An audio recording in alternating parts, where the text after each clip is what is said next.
तो आज हम बात करेंगे यहाँ पर बच्चों विरोइड्स के बारे में। तो बेसिकली विरोइड्स सम वायरल एजेंट होते हैं। तो सब वायरल एजेंट हमारे पास, उसमें हमारे पास विरोइड्स है। और ये हम कह सकते हैं कि अगर इनके बारे में बात करते थे, दीज आर इन्फेक्शियस। यस, ये भी हमारे पास इन्फेक्शियस एजेंट्स होते हैं जैसे वायरस में। और एक बहुत अच्छा क्वेश्चन आता है यहाँ पर, वायरस और विरोइड्स के बीच में डिफरेंस के। तो इसके अंदर हम लोग क्या देखते हैं, फ्री आरएनए होता है, ब्लैक प्रोटीन कोड। जैसे उसके अंदर तो प्रोटीन कोड था, हमारे पास प्रोटीन कवरेज थी वायरस के अंदर, बट विरोइड्स के अंदर हम देखते हैं कि लैक प्रोटीन कोड होता है। और फ्री आरएनए मतलब कि किसी सरफेस पर नहीं होता है। आरएनए है दो मॉलिक्यूलर, जो आरएनए का मॉलिक्यूलर वेट होता है यहाँ पर काफी कम होता है। और बहुत सारे डिसऑर्डर्स होते हैं, बहुत सारी डिजीज होती है। और विरोइड्स के बारे में देखिए, हमें बताया था सबसे पहले कि विरोइड्स के बारे में, viroids are basically discovered bye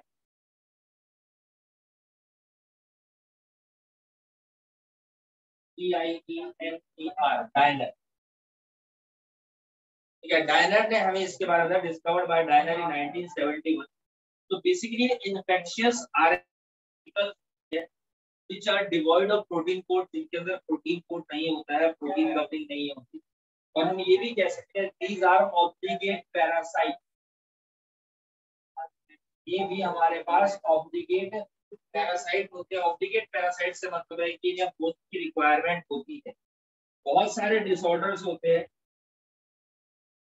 और इनका जो आरएनए होता है, जैसे हम लोगों ने देखा था जो वायरस थे, वायरस का जो आरएनए हमारे पास प्रेजेंट था वो हाईली गोल्ड स्ट्रक्चर थी। बेसिकली सिंगल स्ट्रैंडेड मैंने बना के दिखाया था TMP टोबैकोसिस वायरस, और एक मैंने बना के दिखाया था बैक्टीरियोफेज। यहाँ पर हम देखेंगे कि आरएनए टाइटली फॉल्ड होता है। जो आरएनए है it is a tightly folded to form circular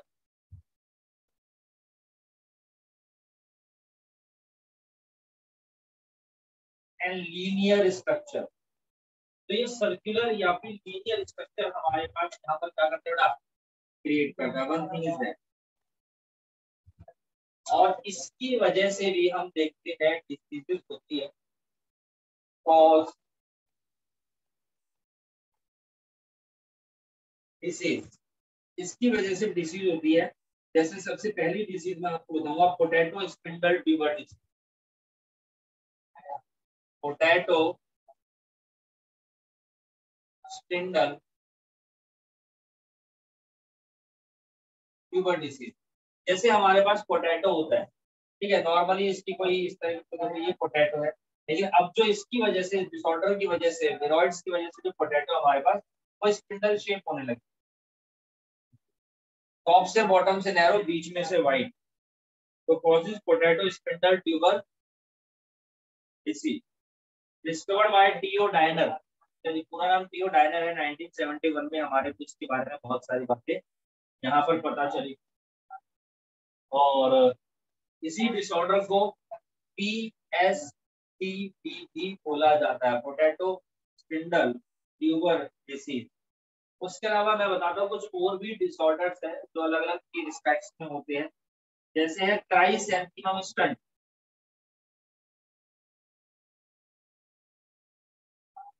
chrysanthemum stunt है। और डिसऑर्डर मैं आपको बता देता हूँ, जैसे सिट्रस एक्सोकॉर्टिस है।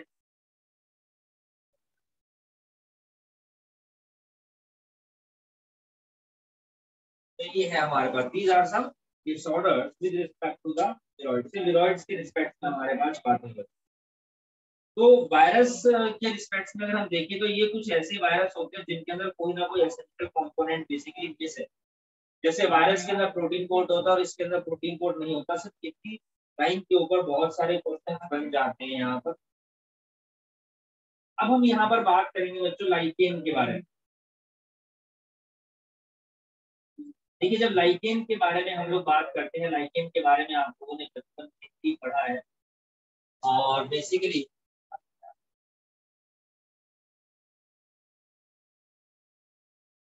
जो लाइकेन टर्म है, ये टर्म किसने यहाँ पर प्रपोज करी थी बच्चों? The term lichen was propose by थियोफ्रस्टस।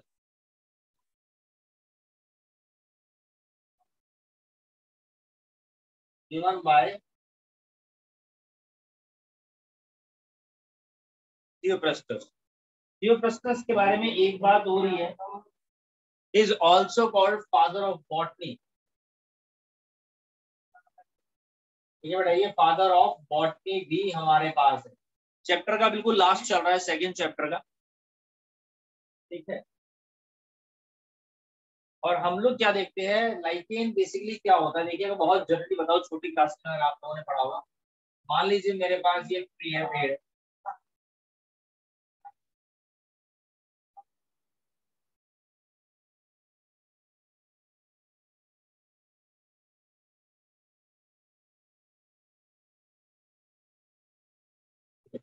अब पहले क्या होता था, मान लो जिस जगह पर बहुत ज्यादा ग्रीनरी है, तो वहां पर पेड़ों के ऊपर ना व्हाइट कलर के पैच पाए जाते थे। तो बेसिकली एल्गी और फंगस, समझना इस बात को मैं क्या कहना चाह रहा हूँ, कि एल्गी और फंगस, इन दोनों के सिम्बायोटिक एसोसिएशन होता है इन दोनों के अंदर, ठीक है।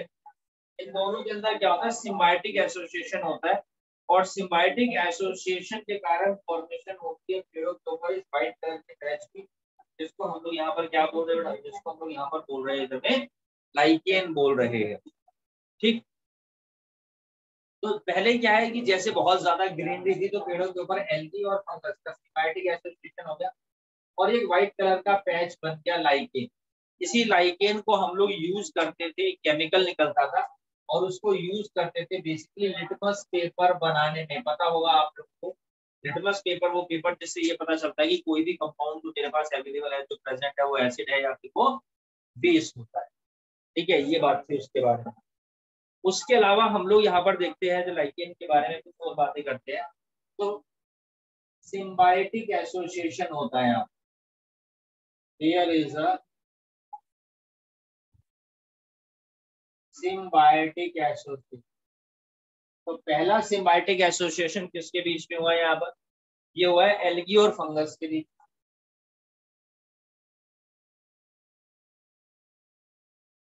जिसकी वजह से फॉर्मेशन होती है किसी की, लाइकेन। अच्छा, एल्गी को हम बोलते हैं यहाँ पर फाइकोबायोन, study of algae is called the phycology, और फंगस को हम लोग बोलते हैं माइकोबायोन। So basically the association of phycobion and mycobion on lichen, इसकी वजह से यहाँ पर लाइकेन बनता है। फाइकोबायोन बेसिकली मैं आपको बताऊँ 80% मेनली क्लोरोफाइसिन यानी ग्रीन कलर, 20% कभी कभी साइनोफाइसिन होते हैं, चैप्टर थर्ड में जब हम पहुंचेंगे इनके बारे में पता चलेगा। और माइकोबायोन बेसिकली मेनली एस्कोमाइसिटीज के मेंबर होते हैं, ठीक है, जो मिलकर के क्या बनाते हैं, एल्गी के साथ लाइकेन की फॉर्मेशन करते हैं। अगर मान लीजिए एल्गी और फंगस दोनों साथ साथ पाए जा रहे हैं, और एल्गी और फंगस अगर हम दोनों को अलग कर देते हैं, तो मान के चलिए कि एल्गी तो डेड हो जाएगी, बट फंगस हमारा जिंदा रहेगा, ठीक है। सेम ऐसे ही क्वेश्चन आपके एनसीईआरटी के एग्जाम्पलर बुक के अंदर दे रखा है। तो उस क्या अगर हम सॉल्यूशन देखते हैं, तो उसमें उल्टा बोल रखा है, उसमें क्या बोल रखा है कि फंगस मर जाएगी और एल्गी बची रह जाएगी, लेकिन वो एक कंडीशनल क्वेश्चन है जहां पर स्पेसिफिक कंडीशन वहां पर उन्होंने बताई है, लेकिन इस केस के रिस्पेक्ट में अगर बात करूँ तो ऐसा नहीं होता है, ठीक है भाई। तो ये हमारे पास लाइकेन की फॉर्मेशन हो जाती है। तो this is all about the lichen. Algae क्या करती है, प्रोवाइड फूड, और फंगस प्रोवाइड करता है shelter and absorb nutrients for algae, और दोनों की एसोसिएशन कारण फॉर्मेशन हो गई लाइकेन। उसके अलावा लाइकेन को ही हम लोग यहाँ पर बोलते हैं नेचुरल पॉल्यूशन इंडिकेटर। तो जैसा कि मैंने आपको बताया कि जहां पर भी आप लोगों को हरियाली वगैरह दिखती है, वहां पर बेसिकली इसकी वहां पर अवेलेबिलिटी है, वहां पर इसकी प्रेजेंस है, तो हम लोग देखते हैं कि ये बेसिकली जो ग्रीनरी है वहां पाया जाता है। जिन जगह पर पॉल्यूशन होता है वहां पर लाइकेन की फॉर्मेशन नहीं होती है, तो हम इसको बोलते हैं नेचुरल पॉल्यूशन इंडिकेटर है। इंग्लैंड 1920 के बारे में अगर मैं आप लोगों से बात करूं, इंग्लैंड 1920 में क्या हुआ था कि इंग्लैंड के अंदर 1920 में ना इंडस्ट्रियलाइजेशन हुआ था, और इंडस्ट्रियलाइजेशन से औद्योगिक क्रांति से पहले वहां पर बहुत ज्यादा ग्रीनरी थी, और पेड़ों के ऊपर एक व्हाइट कलर का पैच देखने को मिलता था जो हमारा लाइकेन था। तो वहीं पर हम लोग क्या देखते हैं, इंसेक्ट पाए जाते थे जिनको हम बोलते हैं मोथ इंसेक्ट। और ये मोथ इंसेक्ट दो तरीके के थे मेरे पास, एक तो ब्लैक कलर के थे और दूसरे मेरे पास व्हाइट कलर के। अब ये बेसिकली बाय डिफॉल्ट वेरिएशन होती है ना, जैसे हमें कोई काला है, कोई गोरा है, कोई सांवला है, या शेड्स होती है, रंग तो दो ही होते हैं।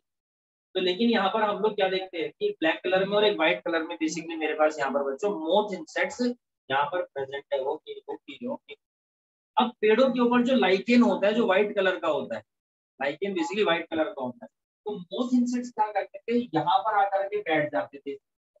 अब ये व्हाइट कलर की है और इसी के ऊपर आकर के बैठ जाते हैं, तो वो इसकी विजिबल नहीं होते। इसी को बोलते हैं कैमोफ्लेज प्रॉपर्टी। तो इनके अंदर कैमोफ्लेज प्रॉपर्टी होती है। कैमोफ्लेज प्रॉपर्टी का मतलब क्या होता है कि अगर उसी कलर के अंदर छिप जाना, जैसे हमारे सोल्जर्स होते हैं उनके कपड़े देखोगे, ड्रेस देखी हो आप लोग, कार्गो ड्रेस होती है ना, और मुंह पे भी वो निशान लगा देते हैं, और हेलमेट पे भी घास फूस ये सब पत्तियां झाड़ियां फंसा लेते हैं, क्यों? ताकि वो पेड़ पौधों में झाड़ियों में छिप रहे और इजीली आइडेंटिफाई ना हो। कैमोफ्लेज प्रॉपर्टी बोलते हैं। तो ये कैमोफ्लेज बोलते थे, दिमाग खाई लेना और व्हाइट कलर के ऊपर जाकर के बैठ जाते थे, जिसकी वजह से इजीली विजिबल नहीं होते। और जो भी इनके प्रीडेटर थे, जो भी बड़े इंसेक्ट्स थे, दूसरे थे, वो ब्लैक वालों को किल करते थे। लेकिन जब इंग्लैंड के अंदर 1920 के अंदर इंडस्ट्रियलाइजेशन हुआ, तो इंग्लैंड में 1920 में इंडस्ट्रियलाइजेशन के बाद वहां पर जो पेड़ों के ऊपर थी लाइकेन की फॉर्मेशन बंद हो गई सबसे पहले थी, और पेड़ों की जो स्टेम थी, छाल थी, वो भी डार्क और बूढ़ी हो गई, जिसकी वजह से जो ब्लैक वाले थे वो तो उनमें छुपने लगे, और व्हाइट वाले इजीली वहां पर विजिबल हो गए। तो व्हाइट वालों का शिकार हो गया, वो खत्म हो गया, ब्लैक वाले बच गए। ये बेसिकली एक तरीके का नेचुरल सिलेक्शन हुआ है, नेचर ने सेलेक्ट करा है। सर नेचर ने कैसे सेलेक्ट करा है? क्योंकि जिसके अंदर वेरिएशन थी, भले चाहे वो स्पेसिफिक कलर की हो, तो ये वेरिएशन तो पहले से थी। इस वेरिएशन का इसको बेनिफिट मिला with respect to the changing environment. So this is called the natural selection, यानी कि इवोल्यूशन हुआ है। ठीक है, तो ये बात है यहाँ पर लाइकेन के बारे में। तो ये हमारा चैप्टर नंबर 2 बायोलॉजिकल क्लासिफिकेशन यहाँ पर फिनिश हो जाता है बच्चों आज।